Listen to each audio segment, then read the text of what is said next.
సభాధ్యక్షులు సోదరులు తూర్పుగోదావరి జిల్లా అధ్యక్షులైనటువంటి పిక్కి నాగేంద్ర గారికి, భారతీయ జనతా పార్టీ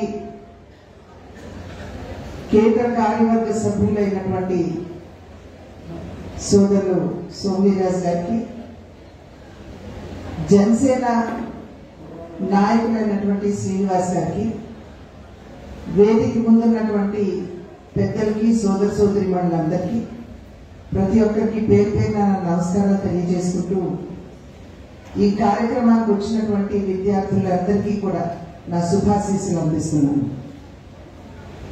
ముందుగా ఇక్కడ ఉన్నటువంటి వారికి మాత్రమే కాకుండా యావత్ భారతదేశ ప్రజలందరికీ రాజ్యాంగ దినోత్సవ శుభాకాంక్షలు నేను సభా వేదికగా ప్రతి ఒక్కరికి తెలియజేస్తున్నాను. ఈనాడు మనందరికీ తెలుసు, 75 వసంతాలు పూర్తి చేసుకుని 76వ వసంతంలోకి మన రాజ్యాంగం అడుగు పెట్టించాలి. నవంబర్ 26వ తేదీన మన యొక్క రాజ్యాంగం ఏదైతే ఉందో దాన్ని మనం స్వీకరించడం జరిగింది. అయితే జనవరి 26వ తారీఖున రాజ్యాంగాన్ని ఆచరణలోకి మనమందరం కూడా తీసుకురావడం జరిగింది. ఇందాక పెద్దలు బుచ్చే చౌదరి గారు మాట్లాడుతున్నటువంటి సందర్భంలో ఈ సమావేశంలో ఉన్నటువంటి విద్యార్థులందరికీ వారు వేసినటువంటి ప్రశ్న, రాజ్యాంగం అంటే ఏమిటి, ఎంతమందికి రాజ్యాంగం గురించి తెలుసు, ఎంతమంది విద్యార్థులకి ఈ రోజు యొక్క ప్రాధాన్యత ప్రాముఖ్యత తెలుసు అని చెప్పి వారు ప్రశ్న వేసినప్పుడు సరి అయినటువంటి సమాధానం ఇక్కడ ఉన్నటువంటి విద్యార్థుల నుండి అయితే ఖచ్చితంగా రాలేదు. ఒక రకంగా చెప్పాలంటే విద్యార్థుల్లో అవగాహన కల్పించాలి అనేటువంటి భావనతోటే ఎక్కువ సంఖ్యలో విద్యార్థుల్ని సమావేశపరుస్తూ ఈనాడు ఈ కార్యక్రమం ఇక్కడ మనమందరం కూడా నిర్వహించుకోవడం జరుగుతుంది. ఎందుకంటే ఏ రకంగా మన పూర్వీకులు మన దేశానికి ఒక దిక్సూచిని అందించాలి అనేటువంటి ఆలోచనతోటి మన రాజ్యాంగాన్ని రచించడానికి అన్ని ఆర్టికల్స్ వాటన్నింటినీ పొందుపరచడానికి 2 సంవత్సరాల 11 నెలల 17 రోజులు మన రాజ్యాంగకర్తకి పట్టిందంటే వారు చిన్న పని చేయలేదు అనేటువంటి విషయం ఇక్కడ మనం అందరం కూడా గమనించాలి.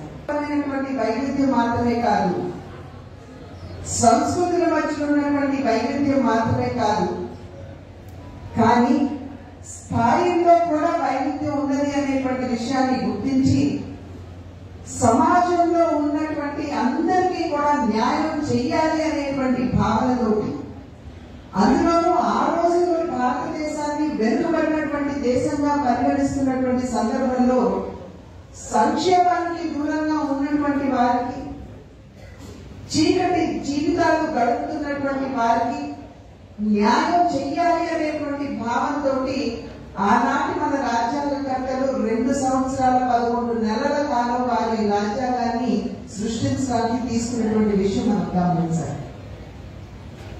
కనుక అనేటువంటి విషయాలపై అవగాహనతోటి వచ్చే సంవత్సరం రావాలి అని చెప్పి వారు మనందరికీ తెలియజేసినటువంటి విషయం.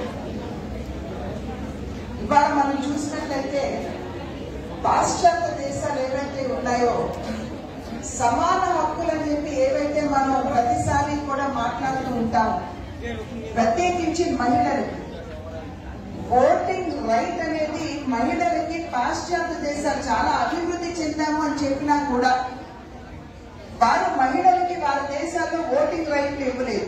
దగ్గర 1960 దశకంలో వారు మహిళలకి ఓటింగ్ రైట్ ఇచ్చారు. కానీ మన దేశంలో మన రాజ్యాంగ సృష్టికర్తలు 1949వ సంవత్సరంలోనే ఎప్పుడైతే రాజ్యాంగాన్ని రచిస్తున్నారో ఆనాడే మహిళలతో పాటు సమాజంలో ఉన్నటువంటి బడుగు బలహీన వర్గాల వారికి, వెనుకబడినటువంటి కులాల్లో ఉన్నటువంటి వారికి వారందరికీ కూడా సమాన అవకాశాలు, సమాన హక్కులు ఉండాలి అనేది ఆనాడే మన రాజ్యాంగ సృష్టికర్తలు పొందుపరిచినటువంటి విషయం.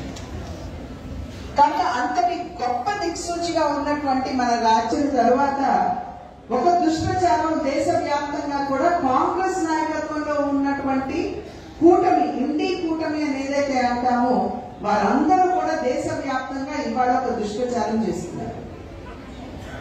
ఆ దుష్ప్రచారం ఏంటంటే, Bharatiya Janata party single largest పార్టీగా కనుక వచ్చినట్లయితే రాజ్యాంగాన్ని ఎత్తివేస్తారు లేదా మార్చి వేస్తారు అనేటువంటి దుష్ప్రచారం దేశవ్యాప్తంగా వారు చేస్తున్నటువంటి నేపథ్యం. ఈ పరిస్థితిలో నేను మీ అందరికీ కూడా తెలియజేయవలసినటువంటి విషయం, నరేంద్ర మోడీ గారు అనేక సందర్భాల్లో వారు నొక్కి వక్కాణించింది ఏమిటంటే, ఇవాళ నేను ఈ స్థాయికి, దేశ ప్రధాని అయ్యే స్థాయికి నేను ఎదగలిగాను అని అంటే అది కేవలం ఆనాడు బాబాసాహెబ్ అంబేద్కర్ గారు రాజ్యాంగ మాధ్యమంగా ఇచ్చినటువంటి రిజర్వేషన్ వరమేనని చెప్పి వారు చెప్పారు.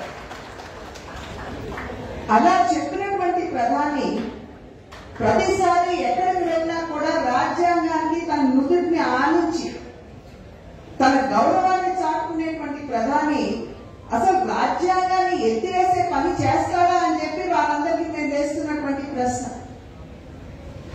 అది మాత్రమే కాదు, కాంగ్రెస్ పార్టీని చూశారంటే ఇప్పుడు ఉన్నటువంటి విద్యార్థులందరూ కూడా రాహుల్ గాంధీ గారిని టీవీలో చూసే ఉంటారు. రాహుల్ గాంధీ గారు కావచ్చు, వారి సోదరిమణి ప్రియాంక గాంధీ గారు కావచ్చు, లేదా వారి పార్టీకి చెందినటువంటి నాయకులు కావచ్చు, రాజ్యాంగాన్ని చేత పట్టుకుని గాలిలో తిప్పుతూ వారు తిరుగుతూ ఉంటే ఏ రకంగా మన రాజ్యాంగాన్ని అపహాస్యం చేస్తున్నారో ఒక్కసారి మనం అందరం కూడా ఇప్పుడు గమనించాలి. కానీ మనం ఏం చేస్తున్నాం?